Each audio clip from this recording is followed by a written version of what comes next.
Good morning. So we are discussing about properties of integrals. So we shall see the next property, that is the fourth one. It's if f belongs to R of alpha on a closed interval a comma b, and if mod f of x is less than or equal to m on closed interval a comma b, then modulus of integral a to b f d alpha is less than or equal to m into alpha of b minus alpha of a. So we shall see the proof.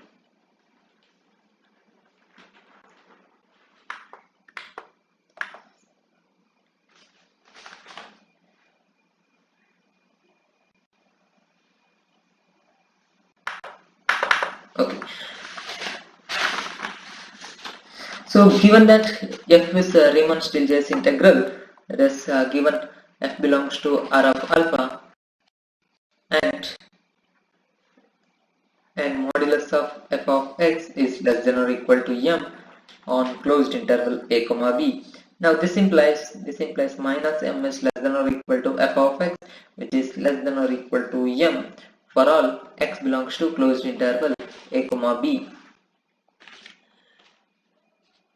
So consider partition, say p is equal to x0, x1, so on up to xn, be a partition of a closed interval a comma b. Then we have UPF alpha is equal to this will be equal to summation mi delta alpha, but by considering this m, because if you take any mi will be less than or equal to m, because this is a bound. So we can say this one is less than or equal to summation capital M delta alpha I is from 1 to n, and if I take this m outside, it is m into summation I is equal to 1 to n delta alpha I, which is equal to capital M into alpha of b minus alpha of a. Also LPF alpha is equal to summation I is equal to 1 to n. It is small mi into delta alpha I, where what is small mi? It is nothing but infimum of f of x in the interval xi minus 1 comma xi, and it is true for all I between 1 and n. Now if you observe this minus capital M is always less than or equal to this small mi for all I between 1 and n. Therefore my LPF alpha is always greater than or equal to summation minus m into d alpha I, where I is from 1 to n, and it is nothing but minus m into alpha of b minus alpha of a, Thus we have observed we have minus m into alpha of b minus alpha of a, which is less than or equal to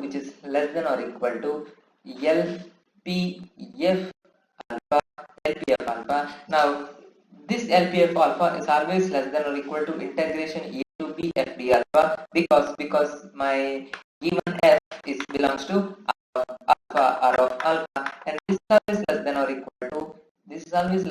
to UPF alpha, and UPF alpha is less than or equal to capital M into alpha of b minus alpha of a. Thus we got integral a to b f d alpha is less than or equal to m into alpha of b minus alpha of a, and it is greater than or equal to minus m into alpha of b minus alpha of a. That is nothing but modulus of integral a to b f d alpha is less than or equal to m into alpha of b minus alpha of a, alpha of a. So we shall see the next property, that is if the property number 5, that is if f belongs to r of alpha 1 on and f belongs to r of alpha 2 on closed interval a comma b, then f belongs to r of alpha 1 plus r of alpha 1 plus alpha 2 on closed interval a comma b, and moreover integration a to b f d of alpha 1 plus alpha 2 is equal to integration a to b f d alpha 1 plus integration a to b f d alpha 2. Moreover, if f belongs to r of alpha on a closed interval a comma b and c is a positive constant, positive real, then f belongs to r of c alpha on closed interval a comma b, and in this case we write integration a to b f d c alpha is equal to c into integration a to b f d alpha. So we shall prove these results. So we shall prove this one first, that is if f belongs to r of alpha 1. So given that f belongs to r of alpha 1 and f belongs to r of alpha 2 on closed interval a comma b. So using the Riemann criterion for integrability of f belongs to r of alpha 1, there exists a partition P1 of closed interval a comma b okay, for a given epsilon greater than 0, but since f belongs to r of alpha 1, by using Riemann criterion for integrability of f belongs to r alpha 1 with respect to alpha 1, there exists a partition P1 of closed interval a comma b such that up f alpha 1 minus, it is up1 f alpha 1 minus l p1 f alpha 1 is less than epsilon. So we shall take it as epsilon by 2. Now again using the Riemann criteria for f belongs to r of alpha 2, there exists a partition p2 of a closed interval a comma b such that up2 f alpha 2 minus l p2 f alpha 2 is less than epsilon by 2. Now say p is equal to p1 union p2, then p is known as common refinement of p1 and p2. So common refinement of p1 and p2. Then since this is these two conditions holds for a partition p1 and partition p2, so this equation also holds for the partition refinement of p1 and this holds for the refinement of p2. This is known by our observation in the previous classes. So I can rewrite the equation as u p f alpha 1 minus l p f alpha 1 less than epsilon by 2 and u p f alpha 2 minus l p f alpha 2 is less than epsilon by 2. Now consider u p f alpha 1 plus alpha 2, which is nothing but summation I is equal to 1 to n, it is capital Mi into delta of x1 alpha 1 plus alpha 2, delta alpha 1 plus alpha 2 suffix I. Now where your capital Mi is nothing but it is supremum of f of x in the interval xi minus 1 comma xi, and it is true for all I. So now what is delta alpha 1 plus alpha 2 of I? It is nothing but alpha 1 plus alpha 2 of xi minus alpha 1 plus alpha 2 of xi minus 1, and this is equal to so alpha 1 xi plus alpha 2 xi minus alpha 1 xi minus 1 minus alpha 2 xi minus 1. Now combining alpha 1, we get it is alpha 1 xi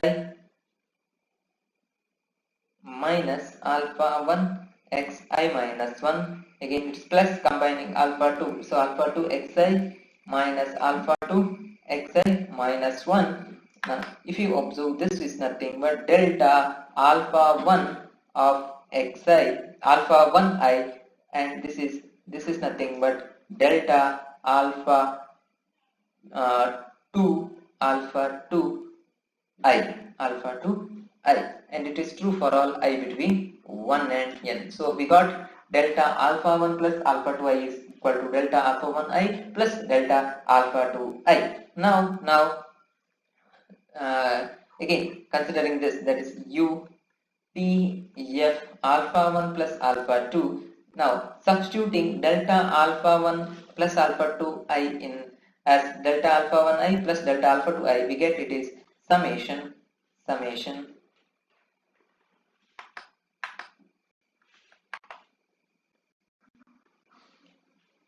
we get it is summation I is equal to 1 to n capital Mi into delta alpha 1 I plus delta alpha 2 I, and which is nothing but summation I is equal to 1 to n Mi into delta alpha 1 I plus summation I is equal to 1 to n into capital Mi into delta alpha 2 I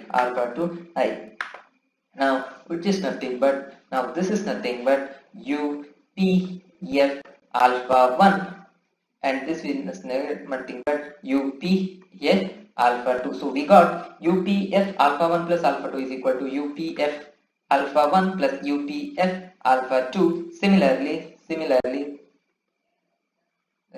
we can find LP f alpha 1 plus alpha 2 is equal to LP f alpha 1 plus LP f alpha 2. Consider UP f alpha 1 plus alpha 2 minus LP f alpha 1 plus alpha 2. Now substituting for UPF alpha 1 plus alpha 2 and LPF alpha 1 plus alpha 2, we get it is UPF alpha 1 plus UPF alpha 2 minus LPF alpha 1 minus LPF alpha 2. So combining this two terms with respect to alpha 1, we get it is UPF alpha 1 minus LPF alpha 1 plus UPF alpha 2 minus LPF alpha 2. Now using Riemann criteria, we got this one is less than epsilon by 2, and this one is also less than epsilon by 2. Hence UPF alpha 1 plus alpha 2 minus LPF1 plus LPF plus F comma alpha 1 plus alpha 2 is less than epsilon. Since epsilon greater than 0 arbitrary, by Riemann criteria for integrability, we get f belongs to R of alpha 1 plus alpha 2. F belongs to R of alpha 1 plus alpha 2. Now consider integration a to b f d alpha 1 plus alpha 2, which is nothing but, since f belongs to R of alpha 1 plus alpha 2, we can write it as supremum of L p comma f comma alpha 1 plus alpha 2, now which is equal to supremum of, so I can rewrite this as L of p comma f comma alpha 1 plus L of p comma f comma alpha 2 now which is less than or equal to supremum of LP L of p comma f comma alpha 1 plus supremum of L of p comma f comma alpha 2. Now what is supremum of LP f alpha 1, which is nothing but integration a to b f d alpha 1. Why? Because f belongs to R of alpha 1 plus now which is nothing but integration a to b f d alpha 2, because f belongs to R of alpha 2 on closed interval a comma b. Now similarly consider integration a to b f d alpha 1 plus alpha 2, which is also equal to, in the above we considered in terms of supremum, so now we are considering in terms of infimum, that is infimum of u p f1 f comma alpha 1 plus alpha 2, now which is nothing but infimum of u p f alpha 1 plus u p f alpha 2 now which is greater than or equal to infimum. So just to recall the properties of supremum and infimum, so which is greater than or equal to UPF alpha 1 plus infimum of UPF alpha 2. Now which is nothing but integration a to b f d alpha 1, since f belongs to R of alpha 1, plus integration a to b f d alpha 2, since f belongs to R of alpha 2. Thus from combining this one, okay, wait a second, combining this and these two results, combining these two results, we get integration a to b f d alpha 1 plus alpha 2, which is equal to integration a to b f d alpha 1 plus integration a to b f d alpha 2. Now given that, now for a constant multiple of alpha, now given that f belongs to R of alpha, and c is greater than 0, now supremum of LPF alpha is equal to integration a to b f d alpha, since f belongs to R of alpha, which is also equal to infimum of UPF alpha. Given c is greater than 0, just multiply, you will get it is c into supremum of LPF alpha is equal to c into integration a to b f d alpha, which is equal to c into infimum of UPF alpha. Now which is also equal to, which implies c supremum c into LPF alpha, which is equal to c into integration a to b f d alpha, which is equal to infimum of c into UPF alpha. Now since c is greater than 0, it remains as supremum and infimum. Now LPFC alpha, which is equal to summation I is equal to 1 to n mi into delta C alpha I, where what is mi? Mi is nothing but infimum of f of x, in the interval xi minus 1 less than xi minus 1 and xi, in the interval xi minus 1 comma xi, where, and this is true for all I, and what is delta C alpha I, delta C alpha I is equal to C alpha of xi minus C alpha of xi minus 1. So taking C outside, we get it is C into xi minus 1, which is nothing but C into delta xi. Therefore, by this equation becomes P F C alpha, which is equal to summation I is equal to 1 to n small mi into, in the place of delta C alpha, it is C into delta xi, which is equal to C outside, which is C into summation I is equal to 1 to n mi into delta xi, which is nothing but C into, now if you observe, it is nothing but LPF alpha. LPF alpha. Yeah, it's a small mistake again. It's alpha of xi, sorry, alpha of xi, alpha of xi. So alpha I, it's alpha I, yeah, it's alpha. Now similarly we get UPF C alpha, which is equal to C into UPF alpha. Now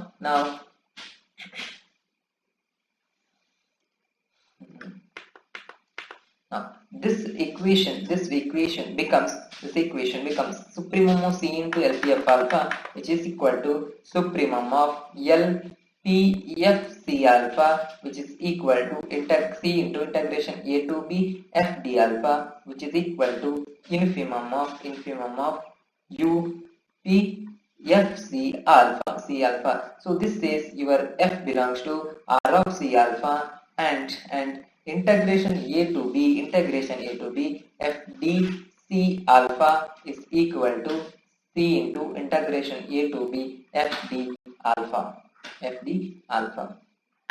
That's the result. So we have seen around 5 properties of Riemann-Stieltjes integral. So we shall move forward for the next theorem.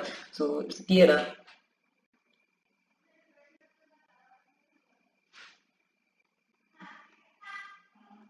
So it says if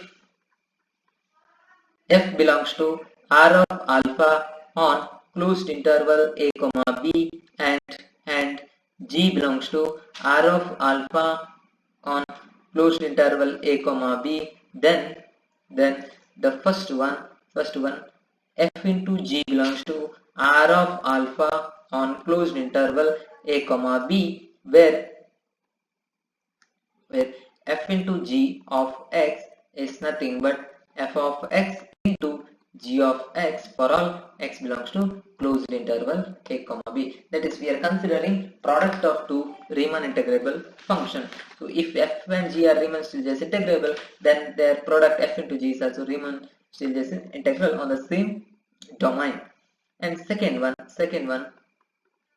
mod F belongs to R of alpha on closed interval a comma b, where mod f of x is nothing but modulus of f of x for all x belongs to closed interval a comma b, and in modulus of integral a to b f d alpha is always less than or equal to integral a to b mod f d alpha.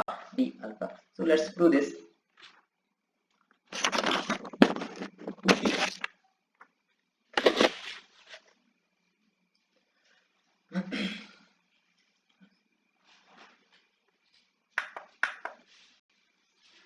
So proof.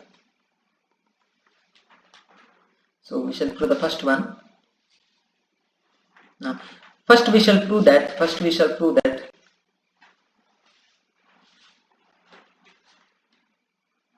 if f belongs to R of alpha, then f square belongs to R of alpha, then f square belongs to R of alpha on the same domain,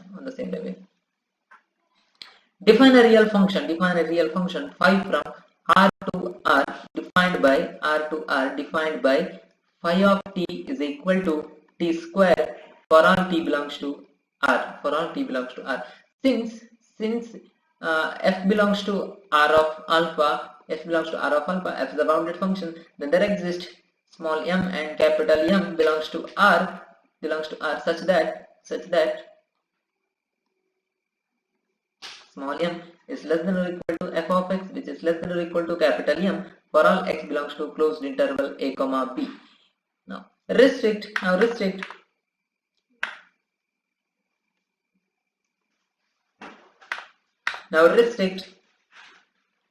phi to closed interval small m comma capital capital M, we get it's a mapping from small m to capital M to R into closed interval small m comma capital M to R, defined by as it is, that is f of t is phi of t is equal to t square for all t belongs to closed interval small m comma capital M. Now we observe that this phi is continuous. Now define a function, define another function, define h from closed interval a comma b to R by h of x is equal to phi of f of x for all x belongs to closed interval a comma b. Then h belongs to R of alpha. Why? Because we have seen if f is a Riemann Stieltjes integral and phi is any continuous function, then composition, that is phi of f of x is also Riemann Stieltjes integral, that is h belongs to R of alpha. Now what is h of x? H of x is nothing but it is phi of f of x. That is nothing but, what is phi of f of x? It is nothing but f of x whole square, and it is nothing but f square of x for all x belongs to closed interval a comma b. Therefore we got f square belongs to R of alpha. So we got that if f belongs to R of alpha on closed interval a comma b, implies f square belongs to R of alpha on closed interval a comma b. Now given that f belongs to R of alpha on closed interval a comma b, and g belongs to R of alpha on closed interval a comma b. Now using the properties of Riemann integral, we have f plus g belongs to R of alpha on closed interval a comma b, and f minus g belongs to R of alpha on closed interval a comma b. Now using the above property, that is f belongs to R of alpha implies f square belongs to R of alpha, implies f plus g whole square belongs to R of alpha, and f minus g whole square belongs to R of alpha on closed interval a comma b. Again using property f plus g whole square plus f minus g whole square belongs to R of alpha on closed interval a comma b. Now just constant multiple of a function is again Riemann integral. So if I multiply this whole thing by 1 by 4, this belongs to R of alpha, and this expression is nothing but f into g. So f into g belongs to R of alpha. Thus we proved that if f belongs to R of alpha and on closed interval a comma b, and g belongs to R of alpha on closed interval a comma b, then we got f into g belongs to R of alpha on closed interval a comma b. So we shall move forward.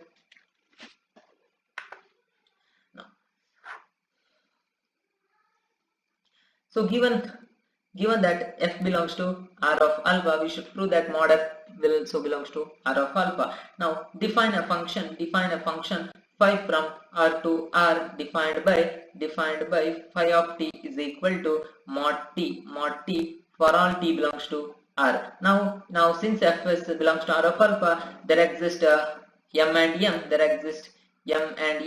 such that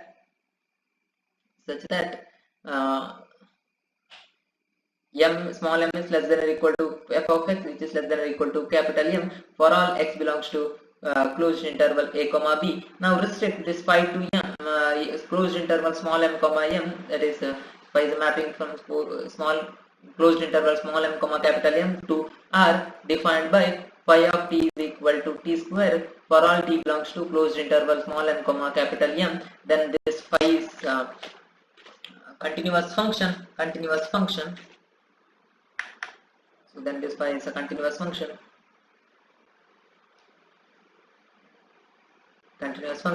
Now define a function h from closed interval a comma b to R by h of x is equal to phi of f of x.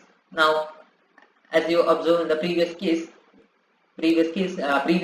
result, here also H belongs to R of alpha on closed interval a comma b, because F belongs to R of alpha and phi is continuous, so phi of F is also belongs to R of alpha, that is H belongs to R of alpha. Now what is H of X? H of X is nothing but it is phi of F of X. Now what is phi of F of X? It is nothing but modulus of F of X, and which is nothing but mod F of X, mod F of X. Therefore mod F belongs to R of alpha on closed interval a comma b. Thus we proved that if F belongs to R of alpha, then mod F belongs to R of alpha on closed interval a comma b. Now